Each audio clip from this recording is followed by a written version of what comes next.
Assalamu alaikum rahmatullahi wa barakatuh. This is Alex from Apocalypse.Intelligence. And you may have already realized this, but everybody is experiencing completely different news environments. Not everybody is watching the same news. We have people who are absolutely following Fox News. We have other people who are getting their news only online. We have people who are getting their news from word of mouth. But the most dangerous thing that we are doing is that we are getting our news primarily through algorithms. Now, our algorithms are influenced by who we interact with.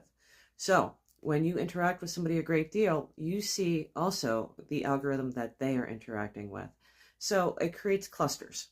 So within your social group, you're going to see largely the same news. So you can't really see the cattle shooting quite as much.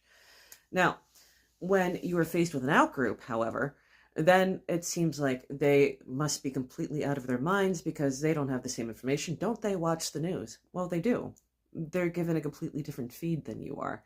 They're in a completely different news cycle. They're in a completely different algorithmic grouping. Let's take the example of, the women who have been victims of violent abuse versus game theory guys. So you have one section, which is women trying to protect other people, other women in particular, against quote-unquote narcissistic abuse.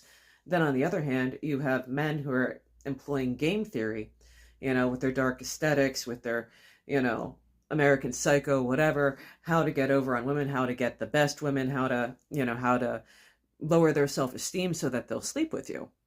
And these two groups are playing off of each other.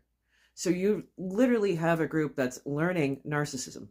They're learning a theory on how to manipulate and harm women as much as possible because they see it as a zero-sum game.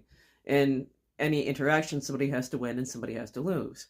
And then you have the victims of the game on the other side of it, hoping for restitution and wondering why they're not getting it, because the thing is that these are two different groups and their modalities do not align because of the social conditioning and the echo chamber of these groups. So, with that being said, what you really need to look at is the mechanism behind it and who is influencing it. We want to blame the machine for this, but we are in a period of war, and basically our country, the United States of America, has pretty much angered everybody. We do not have laws that prevent online influence from foreign powers, and look at how divided our nation has become, and look at the state of our government. So, what I want to encourage is critical thinking. Understand that the news that you receive is not all the news, and try to keep an open mind and realize that you are more influenceable than you think. So with that being said, Assalamu alaikum.